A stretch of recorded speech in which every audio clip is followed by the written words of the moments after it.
आज इसी षोडश संस्कार की व्यवस्था में आज हम 6 नंबर का संस्कार है जिसका नाम है निष्क्रमण। निष्क्रमण संस्कार के विषय में आज हम संपूर्ण जानकारी प्राप्त करेंगे।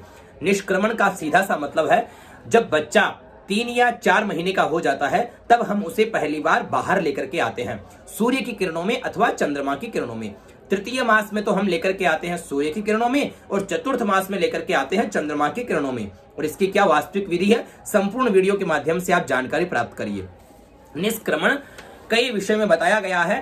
ततस्तृतीय कर्तव्यम मासी सूर्यस्य दर्शनम, चतुर्थे मासी कर्तव्य शिशोश्चंद्रस्य दर्शनम। यानी तृतीय मास में तो सूर्य का दर्शन और चतुर्थ मास में चंद्रमा का दर्शन करावे। ठीक है।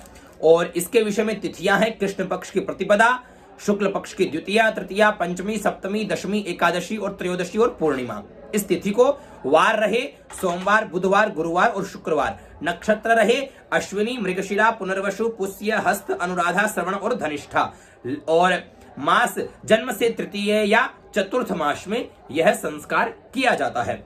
पारस्कर गृह सूत्र ने जन्म चतुर्थ मास यानी चतुर्थे मासी निष्क्रमणी, है ना, सूर्य मुदिक्षयति तच्चक्षुरिति, है ना, भी निष्क्रमण हेतु शास्त्र सम्मत बताया गया है। इसी संस्कार के बाद बालक को निरंतर हम क्या करते हैं, बाहर लेकर के आते हैं। अथ निष्क्रमणम नाम गृहात् प्रथम निर्गमः। बालक को माता गोद में लेकर आए और गणेश मातृका नामदी श्राद्ध पुण्याह वाचन नवग्रहादि पूजन के पश्चात कुल देवता कुल देवी के समक्ष देवार्चन करे, है ना, उनका पूजन करे, पितरों का आशीर्वाद ले। उसके पश्चात निष्क्रमण यदि तृतीय मास में हो तो सूर्य देव के दर्शन करावे और चतुर्थ मास में यदि निष्क्रमण संस्कार करना हो तो चंद्रमा के दर्शन करवाने चाहिए।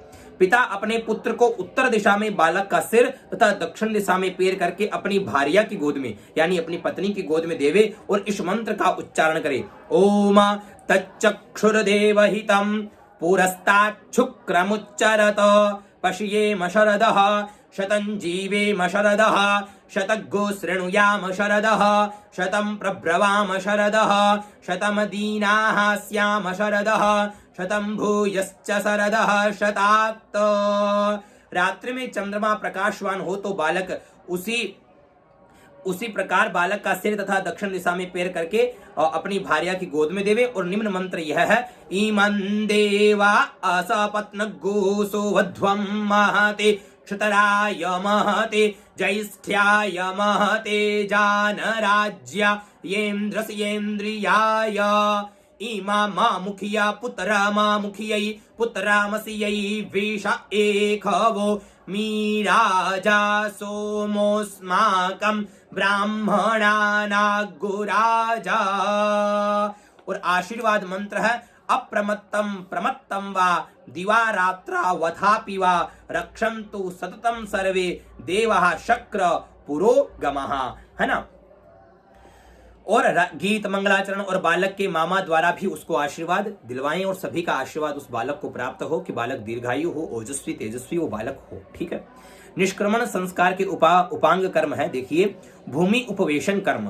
पारस्कर गृह सूत्र के अनुसार आचार्य गदाधर ने प्रयोग पारिजात में बताया है कि जन्म के 5वें मास में भूमि उपवेशन कर्म होता है, जिसमें भूमि पूजन करके पहली बार बालक को भूमि पूजन करवाया जाता है। और यथा पंचमे तथा मासी भूमौ तमुपवेशयत, यानी भूमि का वो स्पर्श करने लगता है।